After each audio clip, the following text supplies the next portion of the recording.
I was told to have kids, right? And that's a blessing, which I can see that message. You know, this is what I have to deal with. I have to deal with this and this. Every time we come here, it was always a mess. A murder manhunt in North Lauderdale after a mother and her teenage daughter were gunned down. That deadly confrontation happened yesterday morning, but that suspect is still out there. And we're now learning more about that suspect and his relationship with those two victims. Local 10's Leanne Morahone is live in the neighborhood. Neighborhood really on edge right now, Leanne. Yeah, it's really unnerving to people here who not only heard what was going on when it was going on, but some people who are just finding out about this for the first time. They're really shocked at what happened here. At this hour, we can tell you that BSO is still looking for the man who pulled the trigger more than a day after this crime was committed.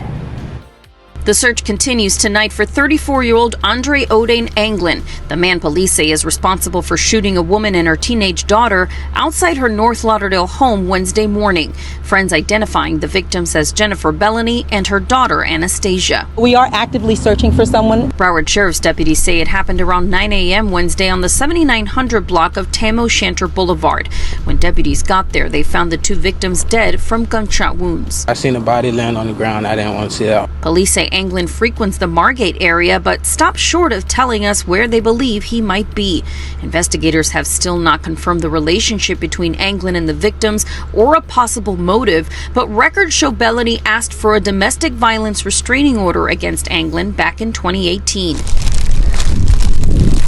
Late Thursday afternoon, a woman came and laid flowers down where the victims were killed and lit a candle, telling us off camera she didn't know the mother and daughter, but was moved to honor them.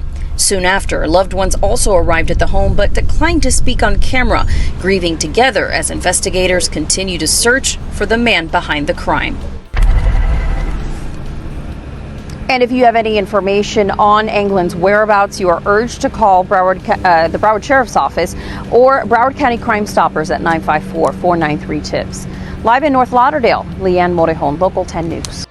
Good morning. Today's Wednesday. Today I woke up. I said I'm going to be happy. I don't care what's going on around me. I'm going to embrace the notion of happiness today. And I would like everyone that's following me on social media to do the same. Forgive that person that hurt you the most. Let that pain go. Take the initiative on your business. If you have to change something like stop smoking or anything of that nature, do it. Today's the day. Don't wait for tomorrow. Do it today. All right? Yay! Happy Wednesday! That morning, Jennifer made a decision. She said, "I'm going to be happy today." No matter what was going on, no matter what she had been through, she chose peace. She even told other people to do the same. Let go. Move on. Start today. It sounded simple. It sounded hopeful.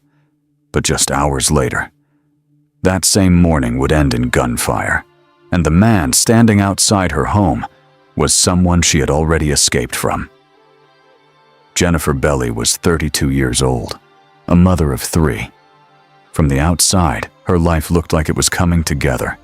She had her own business, Bellon Financial Solution. She worked as a tax preparer, helped people fix their credit, and was stepping into real estate. She wasn't just working a job. She was building something stable, something her kids could depend on. Because everything in her life revolved around them. Her daughter Anastasia, known as Nana, was 15. That was her firstborn. And people who knew them always said the same thing. Their bond was different. Not just mother and daughter. They were close in a way you don't see every day. Jennifer spoke about her with pride. Not just love, but purpose. She called her the reason she changed, the reason she pushed herself to become better. Then there were her sons, Elijah and Alexander. She spoke over them the same way, with intention. She believed in speaking life into her children, praying over them, guiding them.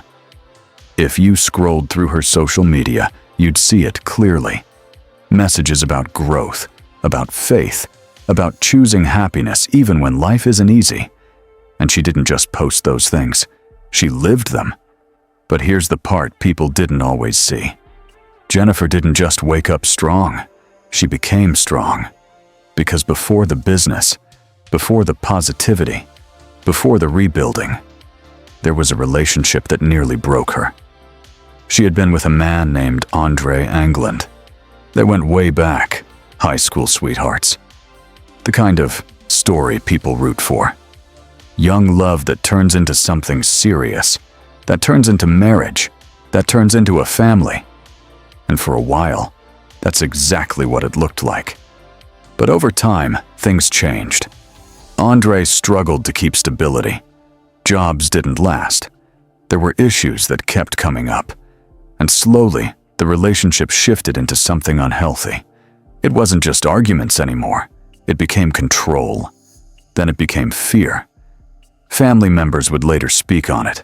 The relationship had been violent. It had been unstable for years. And Jennifer, she stayed longer than most people understand. Like, people always say, why didn't she just leave? But it's never that simple. There are kids involved, history, emotions, and sometimes hope that things will change. So the relationship became a cycle. They separated, got back together, separated again. Until finally, Jennifer made a decision. In 2020, she filed for divorce. And this time, she meant it. She wasn't going back. Now you would think that would be the end of it. Divorce signed, life moving forward. But no, Andre didn't accept it. At all. He kept reaching out, calling, showing up, trying to pull her back in. At first, it sounded like desperation, saying he couldn't live without her, saying he wanted his family back. But when that didn't work, the tone changed. He started making threats, saying things that made it clear he wasn't okay with her moving on. And Jennifer knew this wasn't just talk, because this wasn't new behavior. Back in 2018, she had already filed for a restraining order after one of his episodes. That alone says a lot about what she had already been dealing with. But that order didn't last forever. It expired. And after that, he still had access, still had the ability to show up, still had the freedom to move around her life. Make it make sense. Because even with a history going back years, nothing was really stopping him. And here's where things get complicated. Jennifer didn't completely cut him off. Not fully, because he was still the father of her children, and she didn't want him to fall apart. Her family later explained that she actually tried to help him. She helped him find a place to stay, reached out to people for support, even contributed money herself. When he was going through breakdowns, she would stay on the phone with him, pray with him, try to calm him down, not because she wanted him back, but because she still cared enough to not let him hit rock bottom alone. That's the kind of person she was. But let me tell you something. Caring about someone who refuses to let go can turn into a dangerous situation real fast. Because instead of backing off, Andre became more persistent. He started showing up uninvited, near her home, around her space, watching, waiting. Jennifer's friends noticed it. They said she seemed more alert, more cautious, like she was always aware of her surroundings, checking her locks more often, looking over her shoulder. And that feeling, when something isn't right? Yeah, she had that. Weeks before everything happened, Jennifer made a post, a prayer. Not just a casual message. This one felt different. She spoke about protection, about covering her family, about canceling anything meant to harm them. Like she was trying to guard something she couldn't fully see yet. Hi, good morning, everyone. I have something on my mind. It is about forgiveness. If someone hurts you and you know that you're good to that person, forgive them. You're not doing it for them, you're doing it for yourself. I promise you. There's something I learned in my life. Taking vengeance in your own hands, it doesn't work. It doesn't even compare to what God will do to that person for you. Because God is very protective over his children. Alright? So have faith in the Lord, pray and forgive and let it go. Okay? That person that did wrong to you is sleeping in their bed happily because they don't have no conscience. They're not accountable. They're not respectful. They don't have their self-image. So why would they care about what they do to you? Let it go. God will take care of them for you. I promise you. I see it through my own life. Let God deal with your problems. Let it go. Forgive. All right? That part hits different when you know what comes next. And still, she kept moving forward, taking care of her kids, running her business, encouraging people online, choosing happiness, choosing peace. Anyways, on the surface, everything looked like it was getting better. But underneath, the pressure was still there, and it wasn't going away. In the weeks leading up to that Wednesday, things didn't calm down. They got worse. Andre wasn't fading into the background. He was getting closer, more present, more unpredictable. He would show up without warning, drive past her place, call at odd hours. And it wasn't just once or twice, it became a pattern. The kind of pattern that makes you uneasy even when nothing is happening in that exact moment. Jennifer felt it. She didn't always say it out loud, but the people around her could tell.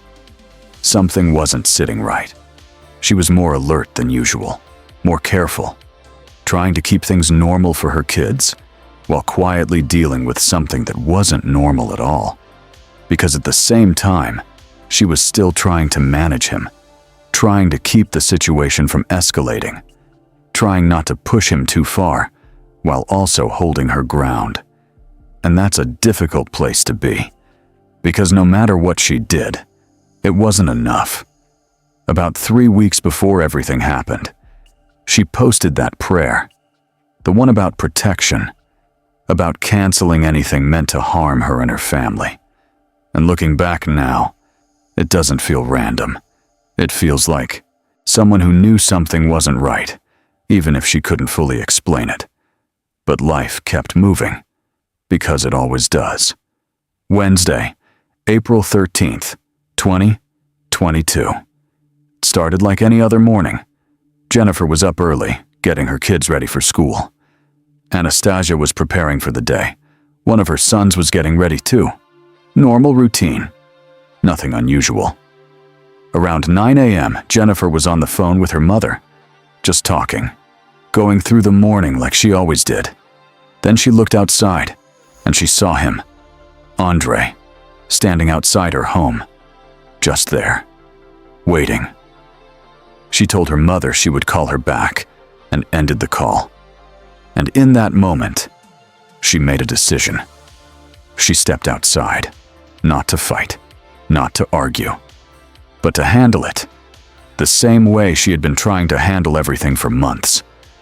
Witnesses later said Jennifer walked out with her children. They were heading toward the car. And then, everything happened fast. There was no long argument, no drawn-out scene, just sudden violence. Shots fired, right there, in front of the home, in front of the children, in broad daylight. Jennifer was hit. Anastasia was hit. And just like that, everything stopped. Andre didn't stay. He ran, on foot, disappearing into the neighborhood within moments. And by the time emergency responders arrived, there was nothing they could do.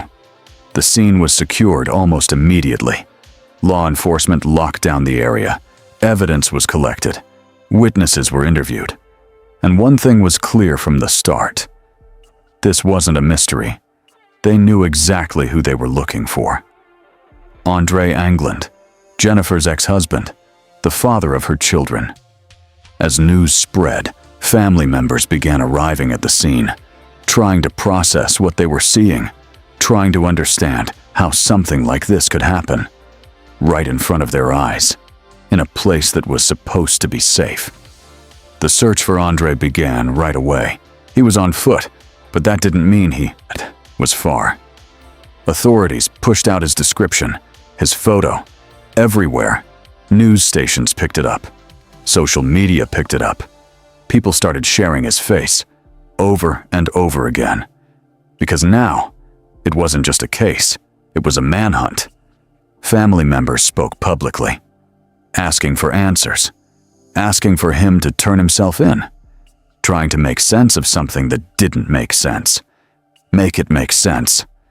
Because how do you go from being part of a family to destroying it? A reward was offered for information. Tips started coming in, and investigators followed every lead they could, checking places he was known to go, people he was known to be around, trying to find him before he disappeared completely. And for days, there was nothing. No confirmed sightings, no arrest, just questions. For 5 days, people waited. The community stayed on edge because he was still out there, somewhere. Then, just before 6 p.m. on April 18th, investigators got a tip.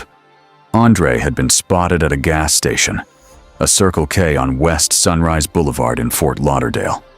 When deputies arrived, they moved quickly. They surrounded the building, locked it down, because at this point, they knew who they were dealing with. Andre was inside, in the bathroom, alone. Deputies called out to him, tried to make contact, tried to get him to come out. But there was no response. When they finally entered, they found him unresponsive. He had taken his own life. Just like that, the manhunt was over. But the case, it didn't feel finished. 7:36 right now, and a suspect wanted in connection with a double homicide has been found dead. This case all started last Wednesday when 2 victims were found shot to death outside of their townhome along the 7900 block of Tam O'Shanter Boulevard in North Lauderdale. Those victims seen here identified as Jennifer Bellony and her daughter nicknamed Nana. Police say the daughter's father, Andre Anglin, was the only suspect in the shooting. BSO now saying Anglin shot himself inside of a bathroom at a Circle K along Sunrise Boulevard in Fort Lauderdale. Not for the people he left behind. Jennifer's family never got answers. No explanation. No accountability. Just silence. They held vigils, lit candles, released balloons. Pink for Anastasia. White for Jennifer.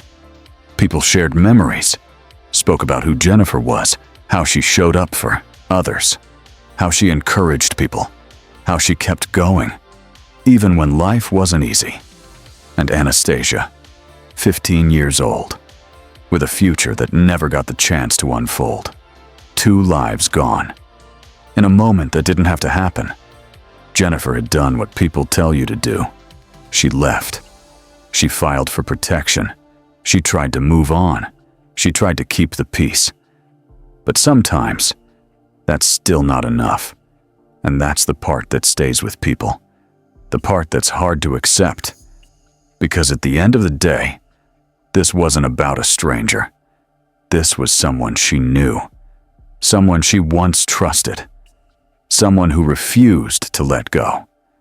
And on that Wednesday morning, he made a decision that changed everything. Thank you for watching this episode of Archived Crime Files. If you found this story interesting, don't forget to like the video, subscribe to the channel, and turn on notifications so you never miss a new case. Your support helps us continue bringing you real crime stories, detailed investigations, and gripping cases from around the world. Let me know your thoughts about this case in the comments below. And remember, the truth always leaves a trail. See you in the next episode of Archived Crime Files.